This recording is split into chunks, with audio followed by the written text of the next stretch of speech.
Bom dia, meus queridos alunos do segundo ano do ensino médio. Essa matéria agora que a gente vai abordar está relacionada a calor latente e trocas de calor. O que é calor latente? Calor latente é a quantidade de energia térmica. Então, calor latente é energia térmica. A gente está falando, o assunto que a gente está abordando é energia térmica, né? Que é absorvida ou cedida por um corpo ou sistema termodinâmico durante a mudança de seu estado físico em temperatura constante. Olha, a matéria anterior que nós vimos é calor sensível. O que é calor sensível? O corpo ganha energia térmica, né? As moléculas ficam mais agitadas. Se eles perdem energia térmica, as moléculas se agitam menos, mas sem mudar de fase. Se é gelo, fica gelo, se é líquido, fica líquido, tá? Agora, o calor latente, ele vai ganhar energia para mudar de fase. Por exemplo, né, você está gelo, a água está no estado sólido, gelo, né, ganha energia, entra no estado de fusão e se torna líquido. Então ele ganha energia, né, então ele vai ganhando energia, a temperatura permanece constante, depois que toda a matéria virar, mudar de estado, aí sim acaba a fase de latência. Então a fase de latência é quando o corpo ganha ou cede calor para mudar de fase, mas durante esse processo a temperatura permanece constante. Bom, calor latente mede a quantidade de calor por unidade de massa necessária para que ocorra a mudança do estado físico do corpo. Por isso a unidade de medida, de acordo com o sistema internacional, é joule por quilograma, né? Então é a quantidade de calor é dada em joule, padrão internacional, e massa em quilograma também no padrão internacional. No entanto, o uso de unidades como caloria por grama é bastante comum no estudo de calorimetria. Bom, a fórmula. Calor latente é calculado pela razão, esse é calor latente, o L é calor latente, entre a razão entre calor e massa. Porém, ela pode ser também escrita Qm vezes L. Ele fala que mole. Então a gente usa a equação que mole, né, para verificar o calor latente. Mudança de fase e calor latente. O que é mudança de fase, né? Vamos pegar um diagrama aqui, ó. Aqui nós estamos medindo, né, na ordenada temperatura e na abscissa quantidade de calor. Vamos verificar o que está dizendo, né? Vamos dar um exemplo aqui, o que está acontecendo aqui nesse diagrama aqui, ó, no gráfico em vermelho. Na verdade nós temos a água, tá? Esse aqui é um exemplo do gráfico onde a água muda de fase. Então aqui abaixo de zero e para cima, acima de zero. Então nós temos aqui no estado 1, né, a água no estado sólido, e no estado 3 a água no estado líquido. Olha, a fase 2, observe que a temperatura não muda desse ponto a esse ponto. E 4 também não muda desse ponto a esse ponto. Então permanece constante o que? Temperatura. Aonde a temperatura permanece constante, né, a gente chama de fase de latência, ou é calor latente. Então, o que acontece? Nessa fase 1, está ganhando calor e a temperatura está aumentando. Aí chegou aqui em 0 graus, o que acontece? Para de variar a temperatura, vai ganhando calor, então o gelo vai derretendo. A hora que ele derrete totalmente, virou água, né? Ele sai da fase de latência e começa a esquentar novamente até chegar a 100 graus Celsius. Chegou a 100 graus Celsius, vai ganhando calor, ganhando calor, ganhando calor, até que vire totalmente vapor. Então isso aqui é um gráfico que mostra as fases, né, de transformação da água. Bom, aqui nós temos uma tabela, né? Aonde vai mostrar a quantidade de calor da água, né? Precisa para mudar de fase. Em fusão, né? Para que ocorra fusão de gelo para água, né? De gelo para líquido, ele precisa ganhar 80 calorias por gramas. E para a água se tornar gelo, que é o processo de solidificação, ele perde 80 calorias para cada grama. Isso é calor latente, é o L da fórmula. Vaporização em 100 graus Celsius. Para a água virar vapor, tem que chegar a 100 graus Celsius ao nível do mar, tá, gente? Tem que lembrar isso. Ele ganha 540 calorias para cada grama. Na condensação, seria o vapor se tornando líquido, então ele perde 540 calorias a cada grama. Esse é um gráfico onde mostra o calor latente de modo usual, calorias por gramas. E nesse tabela, né, falei gráfico, mas a tabela mostra o calor latente também em cada fase, porém no padrão internacional, que é joule por quilogramas. Observem, né? E vocês verão que também é calor latente. Bom, um exercício aqui para a gente entender como que se resolve calor latente. Aqui nós temos um exemplo onde um recipiente armazena 500 gramas de água. Então é a massa da água no estado líquido, sem que haja mudança de temperatura. Então, se não há mudança de temperatura, é calor latente.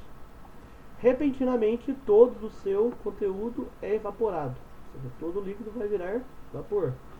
Determine a quantidade de calor que foi transferida para o conteúdo desse recipiente. Calor latente, né? No caso seria vaporização. Vai ver aqui, 540 calorias por grama. Para calcularmos a quantidade de calor necessário para a evaporação dessa massa, usaremos a seguinte fórmula. Eu chamei de QMOL. QMOL.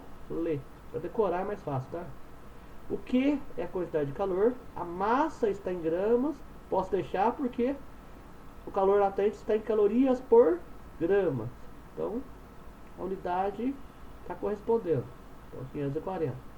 500 vezes 540, tá? E aí a unidade vai dar calorias.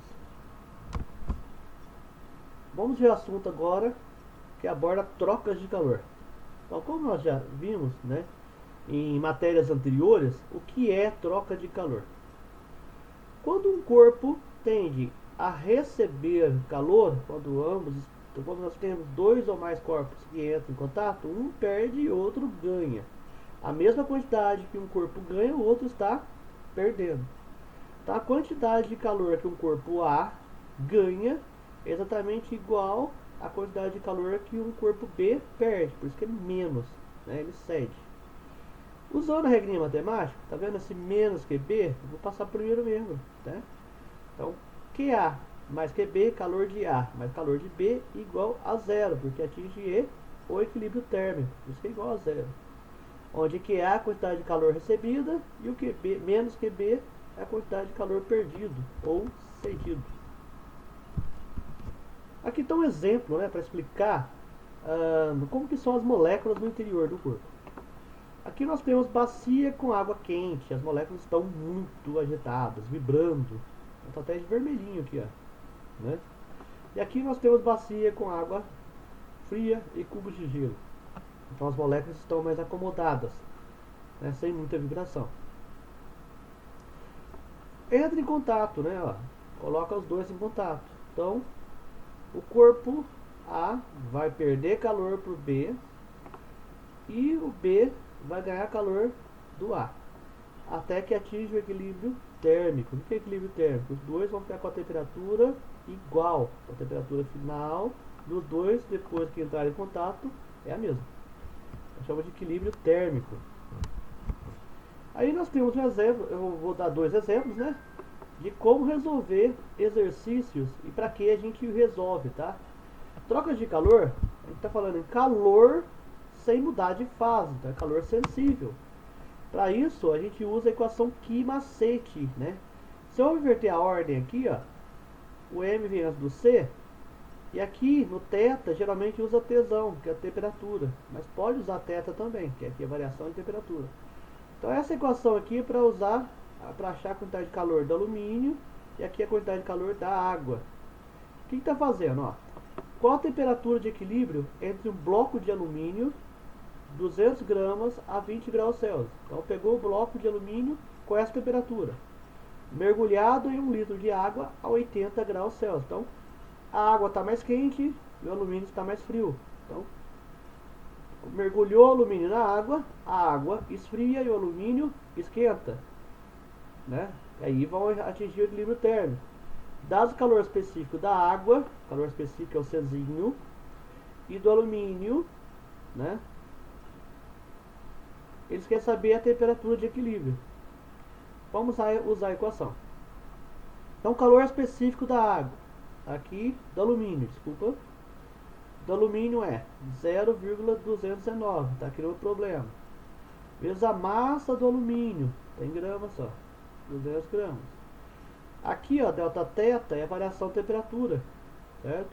Aqui é θ final, a temperatura final, não é zero, tá? Temperatura final menos a inicial do alumínio. A inicial do alumínio é 20. Mais agora os dados da água.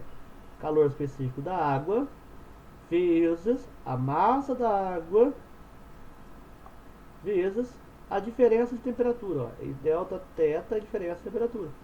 Então, a água também não tem a temperatura final, menos a temperatura inicial da água, que é 80, está no problema aqui. Isso igual a zero. Vamos usar a matemática aqui, tá? Ó. 219 vezes 200 dá 43,80. Aí ele faz uma distributiva, 43,80 vezes θ, tá aqui. 43,80 vezes 20, menos 20, tá? menos 876. Eu fiz um chuveirinho aqui, ó, tá? Uma distributiva. Vamos fazer a mesma coisa aqui, ó. É 1 vezes 1000, né? Dá 1000. Aí eu faço chuveirinho, 1000 vezes θ, tá aqui, 1000 vezes menos 80, tá? Menos 80 mil, igual a zero.